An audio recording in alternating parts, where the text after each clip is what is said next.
देखो एक क्वेश्चन मतलब मेरे पास मैसेज आया था किसी का, मुझे नाम नहीं पता, लेकिन ये सुनने में भी आया कि नेहरूवियन एरा के बारे में जो हिस्ट्री का टॉपिक है वो कई लोगों ने कवर नहीं किया। मैं बता देता हूँ, 2 बुक्स हैं 11th-12th की जो हिस्ट्री की, मैं उनसे टॉपिक कवर कर रहा हूँ। जहाँ तक मेरी समझ कहती है क्वेश्चन आना भी वहीं से आना चाहिए, उसके अलावा कोई सेक्शन बनता ही नहीं है, मतलब कोई टॉपिक चीज बचेगी नहीं। तो अपन उस बुक में जो चैप्टर्स हैं, दोनों बुक मैं वापस से अपने टेलीग्राम चैनल पे शेयर कर दूंगा। अगर आपको लगता है कि आपने डाउनलोड नहीं किए तो वहां से डाउनलोड करके, और जो जो मैं हेडलाइंस कर रहा हूं यहाँ पे उनको हेडलाइन करके उस चीज को, सेक्शन को उस जरूर से पढ़ लेना। पहली चीज है, नेहरूवियन एरा में कई सारे डायमेंशन है। एक डेमोक्रेटिक डायमेंशन था, एक फॉरेन पॉलिसी का डायमेंशन था, एक आपके टेक्निक मतलब जो साइंटिफिक टेम्परामेंट है, साइंटिफिक डेवलपमेंट है, उसका भी डायमेंशन था, सोशल डेवलपमेंट है, उसका भी डायमेंशन था। तो अगर इंस्टीट्यूशनल बिल्डिंग यानी संस्थागत निर्माण की बात की जाए तो हमें 3-4 डायमेंशन देखने ही पड़ेंगे। अगर आप सोचो कि केवल आईआईटीज या फिर वो देख लूं मैं कि भाई कौन सा इंस्टीट्यूशन भागड़ा नागल बांध, नहीं, ऐसा नहीं है। आपको you have to think all. अगर गुट निरपेक्ष भी आ जाए, अगर आपसे पंचशील भी पूछ लिया जाए, क्योंकि वो भी एक संस्था है, it is also an institution. Panchsheel एक सिद्धांत है, वो किसी संस्था, गुट निरपेक्ष एनएएम के आधार बनाना पंचशील एक तरीके से, समझ रहे हो? तो गुट निरपेक्ष आंदोलन एक तरीके से एक संस्था है जो कि, तो ये सब मैं डिटेल में बताऊंगा। तो कहने का मतलब है कि ये सब अपने को देखना पड़ेगा। सबसे पहली चीज है कि क्या क्या क्वेश्चन बनते हैं, मैंने पहले ही उसको कलर से कर दिया है। अगर बात करें कि इंडियन नेशनल कांग्रेस, ये एक मीटिंग होती है, जो मेजर साइंटिस्ट हैं इंडिया के वो सब मिलते हैं, तो देख लेना। यहां से क्वेश्चन ऐसा बन सकता है कि लेटेस्ट कौन सी हुई थी, तो मेरे ख्याल से 108वीं के आसपास चल रही होगी इस समय, 104वीं या 108वीं के आसपास है। तो देख लेना कि लेटेस्ट कौन कहाँ हुई है, ये मैच कराने के लिए आ सकता है। और पहली कहाँ हुई थी, इसके पहले अध्यक्ष कौन थे, तो ये क्वेश्चन यहां से बनता है। दूसरा क्वेश्चन, पहला वैज्ञानिक नीति प्रस्ताव जो था वो कब लाया गया? मार्च 1958 में। बस ये ध्यान रखना है, वैज्ञानिक नीति प्रस्ताव कब लाया गया, तो ये पहला पहला है, ठीक है।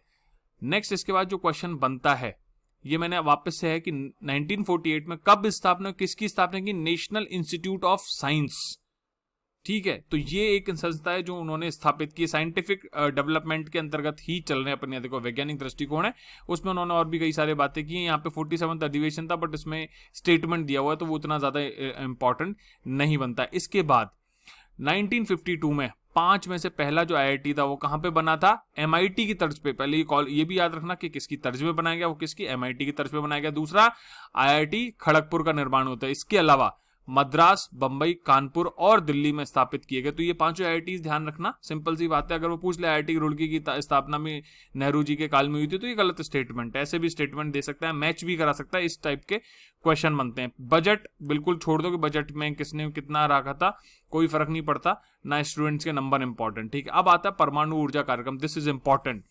पहली बार परमाणु ऊर्जा आयोग, ये अपने आप में आयोग बहुत ज्यादा इंपॉर्टेंट है, कब हुई? अगस्त 1948 में इसकी स्थापना हुई थी। अब इसी का डेवलपमेंट करके 1954 ईस्वी में प्रधानमंत्री की अध्यक्षता, नेतृत्व का मतलब प्रधानमंत्री, प्राइम मिनिस्टर जो था उसका हेड होता था, एक अलग परमाणु विभाग गठित किया गया, ठीक है। और उसके सचिव कौन थे? डॉक्टर होमी जहांगीर भाभा, जिनके नाम पे बार्क यानी भाभा एटॉमिक रिसर्च सेंटर का भी निर्माण किया गया है, ठीक है। और ये पहला जो परमाणु रिएक्टर अप्सरा जो था, ठीक है, पहला परमाणु रिएक्टर क्या था? ये क्वेश्चन यहां से बनता है, अप्सरा, ऑब्जेक्टिव में नाम पूछ सकता है। ये एशिया का भी पहला रिएक्टर था जिसने कि अगस्त 1956 में काम करना शुरू किया। यहां से ये मेजर सेक्शन बनता है, इसके अलावा इससे डायरेक्ट क्वेश्चन नहीं है। इसके अलावा नेक्स्ट जो आता है अपना, कि वैसे इंडिया से रिलेटेड स्पुतनिक का कुछ भी नहीं है, बट याद रख लेना अगर पूछ लें तो वर्ल्ड उसमें हिस्ट्री में। सन 1961 में अंतरिक्ष अनुसंधान को परमाणु ऊर्जा विभाग की देखरेख में रख दिया गया, ठीक है। और 1962 में क्या बना? अंतरिक्ष अनुसंधान के लिए भारतीय राष्ट्रीय समिति, इनकोस्पार का निर्माण हुआ। अभी तक इसरो का निर्माण नहीं हुआ, ये ध्यान रखना, ये इंपॉर्टेंट है। और उसके सभापति, इनकोस्पार के सभापति कौन थे? डॉक्टर साराभाई, ठीक है। होमी जहांगीर भाभा वहां थे, अब साराभाई आ गए हैं, ठीक है। अब इंडियन स्पेस रिसर्च ऑर्गेनाइजेशन जो था, भारतीय अंतरिक्ष अनुसंधान संगठन, उसका गठन कब हुआ है? 1969 ईस्वी में। तो इसका मतलब नेहरू साहब जब जीवित थे तब इसरो का निर्माण नहीं हुआ है। और अल्टीमेटली जून 1972 में अंतरिक्ष विभाग की स्थापना की गई है, ठीक है। ये क्लियर है? क्वेश्चन सीधे सीधे बन रहे हैं यहां से। इसके बाद यहां से अब आती है लोकतंत्र से संबंधित सिद्धांत, ठीक है। इसमें जीएसएलवी ये सारा आपका टेक्निकल उसमें है, सब पढ़ चुके होंगे साइंस एंड टेक में मेरे ख्याल से, क्योंकि उसमें स्पेस टेक्नोलॉजी है, रक्षा टेक्नोलॉजी भी है। लोकतंत्र संबंधी विचारों में 2-3 चीजें इंपॉर्टेंट है। पहले तो है कि उनका लोकतंत्र किस पे, सहभागिता के सिद्धांत पे आधारित था, ठीक है, जिसमें विकेंद्रीकरण एक महत्वपूर्ण अंग था। इसीलिए 1952 में सामुदायिक विकास कार्यक्रम की शुरुआत की गई।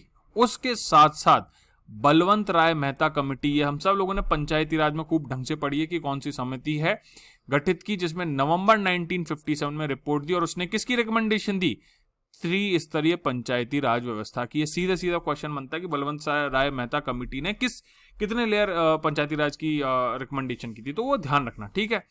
इसके अलावा नागौर में पहली बार ये सब चीजें आई होप आप लोगों को पता होगी, इसलिए मैं ज्यादा चर्चा नहीं कर रहा। 2 अक्टूबर 1959 को ये मैं बता ही दिया, ठीक है। नेक्स्ट इज लोकतांत्रिक समाजवाद। विदर इंडिया एक बुक थी जिसमें नेहरू जी के इंपॉर्टेंट समाजवादी जितने भी विचार हैं वो उपलब्ध होते हैं, मिलते हैं। बुक मैच कराने के लिए आ सकता है किसने लिखी है, हिस्ट्री में कॉमन क्वेश्चन है, पूछा जा सकता है, ठीक है। फिर इस पेज से यहाँ कुछ खास नहीं आता क्योंकि उसमें स्टेटमेंट दिए हुए हैं।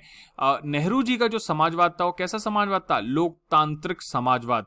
लेनिनवाद नहीं था, मार्क्सवाद नहीं था, माओवाद नहीं था, लोकतांत्रिक समाजवाद था, ये ध्यान रखना, सीधी सी बात है।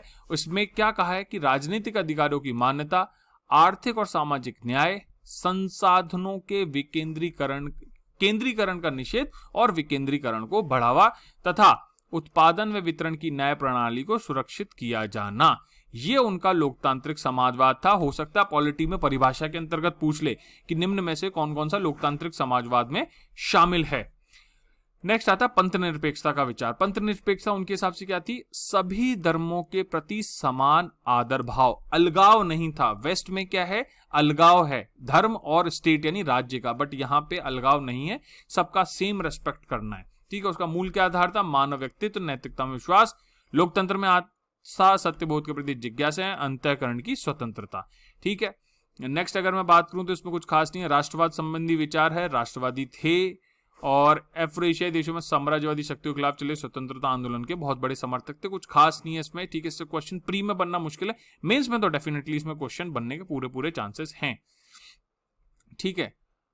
इसके अलावा अगर मैं चर्चा करते हैं नेक्स्ट, ये भी हो गया असंलग्नता, नॉन अलाइनमेंट जैसे कहता है, गुट निरपेक्ष आंदोलन, उसका सिद्धांत उनका था कि हम किसी में अंदर घुसड़पंच नहीं करनी, किसी के हस्तक्षेप नहीं करना, दैट्स द पॉइंट। और इसीलिए उन्होंने 2 विरोधी गुट मतलब यूएसए और यूएसएसआर से दूर रख के एनएएम की स्थापना की। एनएएम के संस्थापक 5 कौन थे वो नाम देख लेना, कौन कौन से राज्य मतलब देश के वो शासक थे वो देख लेना, और वर्तमान में कौन क्या है ये थोड़ा सा देख लेना, क्योंकि इसमें दिया हुआ है अलग से इस बुक में चैप्टर, तो हो सकता है ये गुटनिरपेक्ष समुदाय है, इसके बारे में चर्चा कर लें। ये जो लक्षण है कम चांसेस है इनको पूछा जाए, ठीक है। पंचशील में कौन कौन सा शामिल होता है ये जरूर एक बार आप देख लो, बहुत सिंपल से हैं, देख के एक बार आपको क्लियर हो जाएंगे, ध्यान रखना, बस बाकी कुछ नहीं करना इसमें से। ये हो गया चैप्टर आपका खत्म।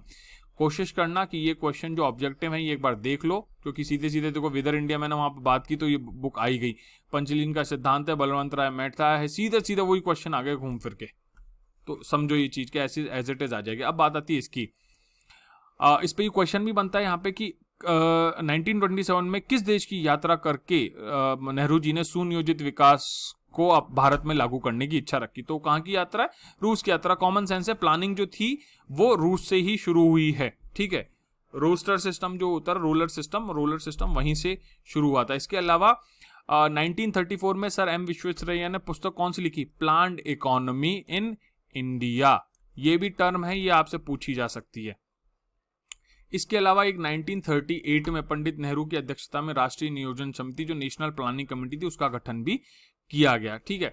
अब इसके अलावा एक चीज है, हमारे यहाँ क्या योजना का प्लानिंग मॉडल अपनाया गया है और 1950 को योजना आयोग का गठन किया गया। योजना आयोग से क्वेश्चन बनना बहुत कम चांस है, frankly speaking. NITI Aayog, parallelly NITI Aayog की स्थापना 2015 में की। उसकी संस्था देख लेना, उसका अध्यक्ष कौन है, उसका उपाध्यक्ष कौन है, सीईओ कौन है। उपाध्यक्ष और सीईओ में अंतर होता है, ध्यान रखना, आरपीएससी पहले भी एक बार सवाल पूछ सकती है, तो इसलिए ये अंतर, जो शब्द हैं इनके अंतर देखते हुए इनके नाम याद रखना।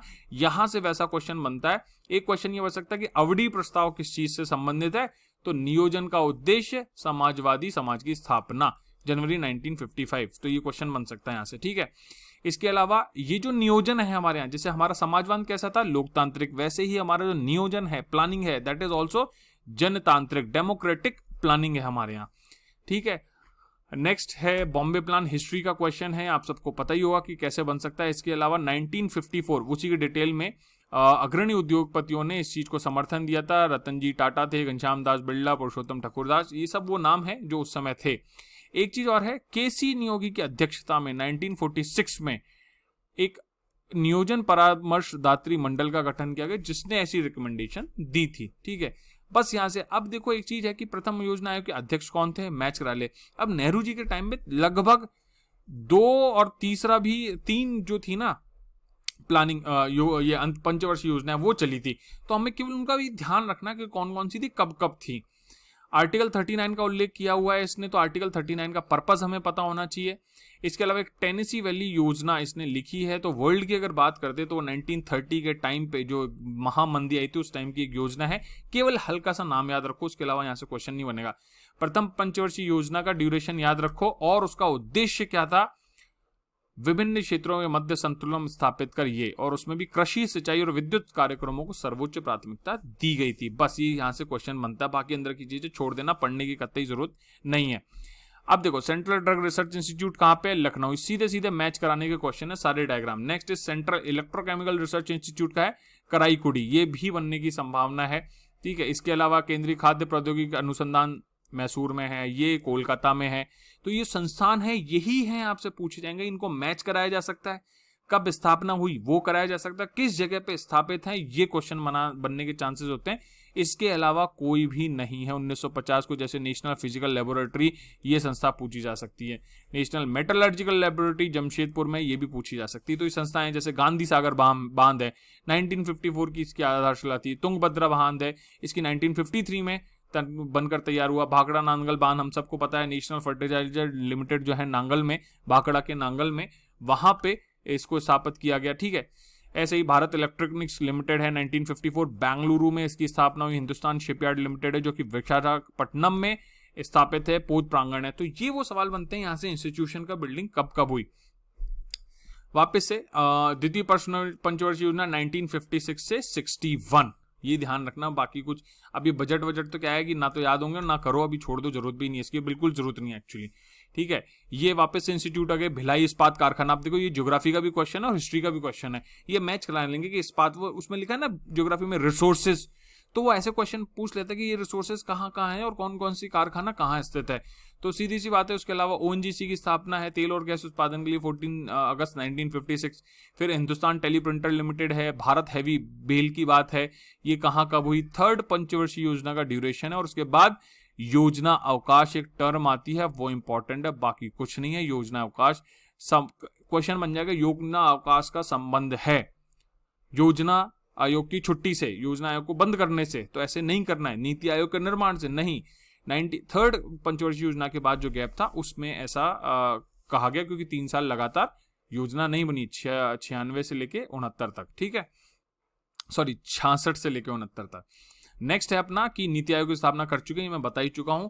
बस ये नेहरूवियन एरा की इंपॉर्टेंट चीजें हैं, उसके अलावा और कुछ भी नहीं है। इस बुक में भी बता दूं, लेकिन इस बुक में भी जो 12th की बुक है, बुक मैंने दोनों शेयर कर दूंगा आपको, ये 12th की और जिसमें अभी मैंने पढ़ा है वो थी 11th की बुक। तो ये सारी चीजें वहीं से हैं, सब चीजें वहीं से कवर की गई हैं।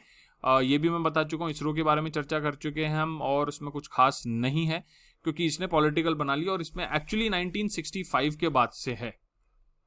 देख रहे हो चैप्टर का नाम 1965 से 1984, तो ये नेहरूवियन एरा के अंतर्गत नहीं आता। तो इसी के साथ ये चैप्टर भी खत्म होता है। अगर कोई क्वेश्चन हो, कोई क्वेरी हो, तो प्लीज मुझे कमेंट बॉक्स में बता देना, आई विल कवर इट। चलो okay, bye bye, take care, बढ़िया पढ़ाई करो, जय हिंद।